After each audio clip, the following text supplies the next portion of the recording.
guys, today I'm going to try to cook this big rack of pork spare ribs in my Instant Pot. So let's apply the pressure. These are full-size spare ribs. These are not baby back ribs. So as you can see, they're not going to fit like that.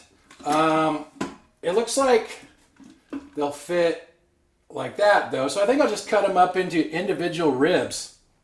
Let's see if I can figure out how to do this here. All right.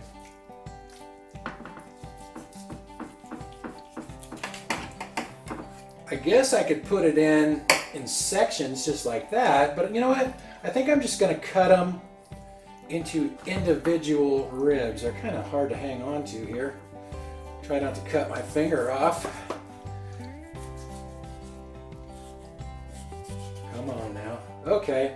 Yeah, I'm just going to do individual ribs like that. See how that works out. The ribs are all cut up. Now I'm going to season them with some of this Kinder's Mild BBQ Rub that I bought at the grocery store. Now I need some liquid in my pot, so I'm going to use apple juice for that. Pork and apple juice go pretty well together.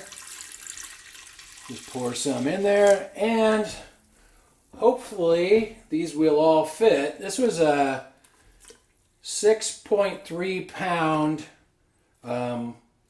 rack of ribs, and this is a 6-quart pot, so hopefully they will all fit in here okay.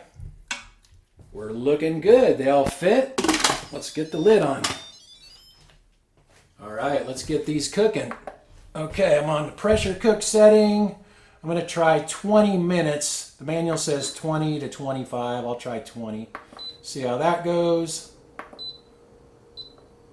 I'm going to turn the keep warm off and just let the pressure release on its own. So we'll be back in a while.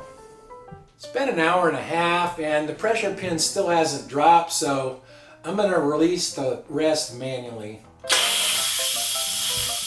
All right, let's take a look. Oh, that looks pretty good. These look pretty good. I'm going to put a few of them under the broiler in my toaster oven. So I'm putting them on my toaster oven tray here. As you can see, these are super tender. It just pulls right off the bone. Tastes pretty good. I'm going to brush some barbecue sauce on these.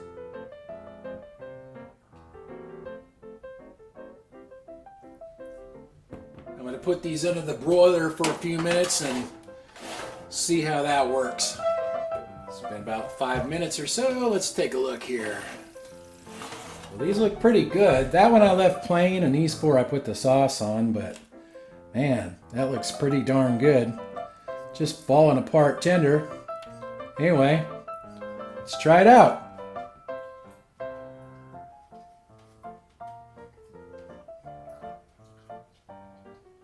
Those turned out pretty good. Look who showed up. It's Annie the Taste Test Dog. She has the timing down perfect. Dang, she's a little excited on that one.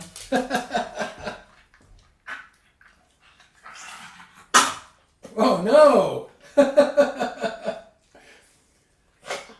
Well, I guess you gotta chew it first. You can't swallow it whole. See what happens? Well, those were good. Cutting them up like that worked out pretty good. But I tried eating one right out of the pot, and the ones I put under the broiler were better.